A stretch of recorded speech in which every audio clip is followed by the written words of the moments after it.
2021 was remarkable in so many ways. In a technical sense, it was never actually supposed to happen, what with COVID-19 kicking the can down the road for a year.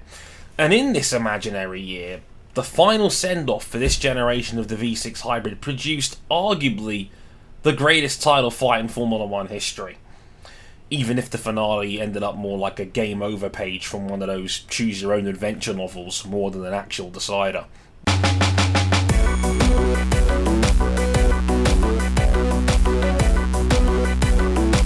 Bahrain felt like it was a decade ago, but it was so significant. Mercedes actually came into the year on the back foot, spinning in testing as the new regulations hurt their dominant car advantage. And despite some questionable management of Turn 4's track limits, Hamilton held on. But the threat of Max Verstappen was very much real. We saw it again in Imola. Hamilton actually looked fuming, nudged out of Turn 1 at the start and hitting the wall later on, the red flag from Bottas and Russell sparing his blushes. But wins in Portimao and the infamous two-stop comeback in Catalonia, and all of a sudden, Hamilton's won 3 out of the first 4. Problem solved? But just as we thought 2020 was about to repeat itself, Red Bull went on its best run of form in 8 years. The last time Red Bull won 5 races in a row, we were still running V8s. The run included a dominant double in Austria for Max, Merck's worst weekend of the year in Monaco, a 2-stop comeback of their own in France, and a shock sprint finish win for Perez in Baku after Hamilton hit the not-so-magic button. Hamilton takes it away, but he lost him, and he's lost it! Max up by 32 points, and Mercedes on the ropes. Then Silverstone happened. The intensity rose as Hamilton missed a Hail Mary lunge at Copse and put Verstappen into the barrier at 50 times Earth's gravity. Hamilton recovers via the red flag he was responsible for and wins. Toto Wolff literally wrote a strongly worded letter. Christian Horner somehow becomes the bad guy for having his own car put in the wall, and the hometown hero gets racially abused in the most tense sporting landscape the UK had seen since probably the late 80s. An ugly weekend that would set the tone for the second half of the year as social media turned us all into savages. Before that, we had the glorious shithousery of Hungary. A race that had Valtteri Bottas transform into a bowling ball. A one-car standing restart memed into oblivion that actually cost Hamilton an easy win. Fernando Alonso rolling back the years with art in the form of defensive driving, and Esteban Ocon staving off a leaky Aston Martin to become Formula 1's 111th Grand Prix winner and the 11th active race winner on the grid, an insane statistic. We also had the sprint race debut. No, wait, sorry, it's definitely not a race. After all, when you have a largely boring product and you can't change the cars without a huge political punch-up, you change the weekend format instead. It was a radical idea, but also somehow too safe, with little effect on the outcome of a weekend.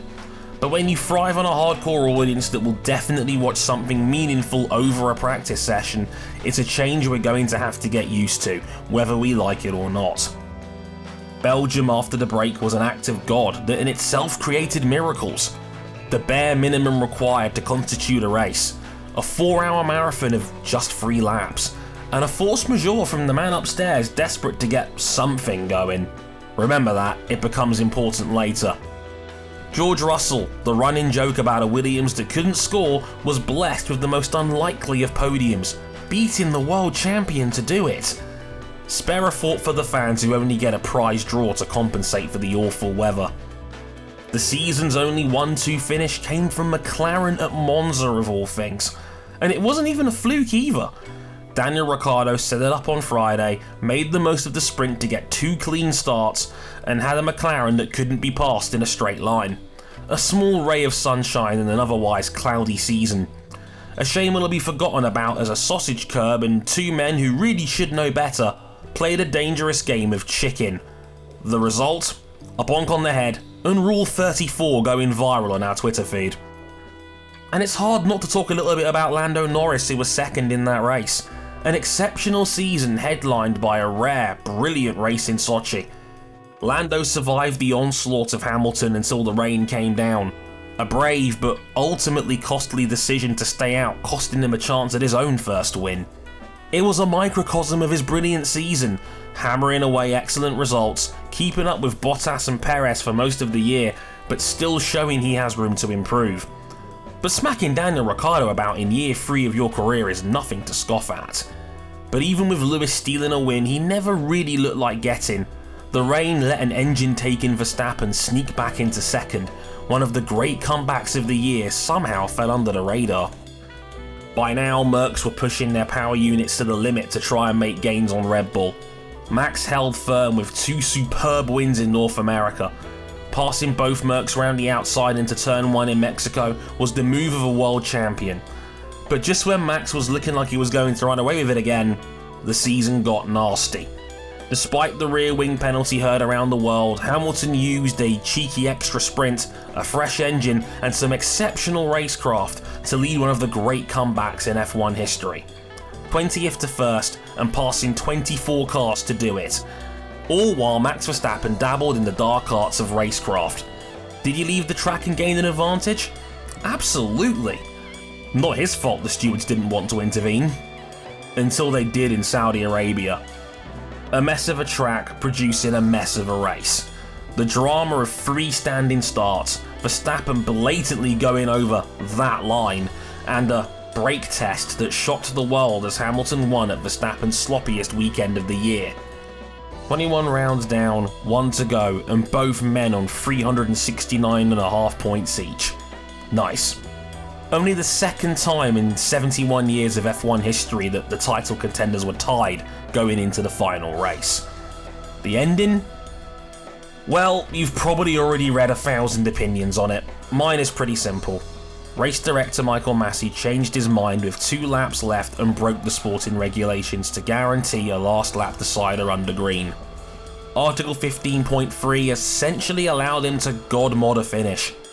Hamilton was always going to be the victim of a bad beat if there was a late safety car, given Mercs were committed to the one-stopper, but Massey essentially made the finish unfair.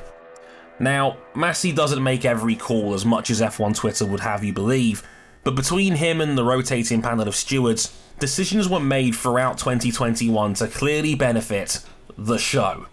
The 2-lap sprint finish on a race they could have easily called off. Every restart is a standing one now.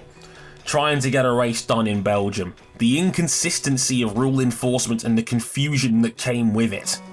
Especially at the end of the season where in Brazil, it was hands off. In Saudi Arabia, it was hands on again, even getting a funky plea deal between red flags. And in Abu Dhabi, when Hamilton did the exact same thing on the opening lap, but the stewards took no action again. This wasn't the bias against Hamilton takes that so many wanted it to be. It was incompetence and a misdirection of priorities where entertainment became the endgame, no matter what. As much as most of this year was spent with Verstappen and Hamilton fans fighting each other on social media, this was beyond tribal fandom. This isn't about who won or lost. This was a direct shot at the integrity of the sport itself.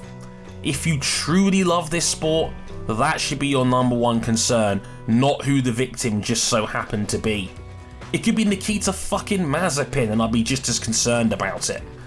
A part of me will always feel sorry for Michael Massey, who inherited an unspeakably difficult job off the back of tragic circumstances when he wasn't really ready for it. Being a sports umpire sucks. You're expected to be perfect and it's a loveless, thankless task.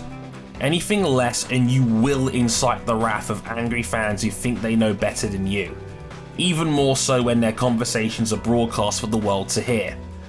But this was one too far. Massey probably has to fall on his sword to heal any sort of wounds that came about as a result of this shitty finale and the broken trust between the sport and its audience. No one wins in these types of scenarios.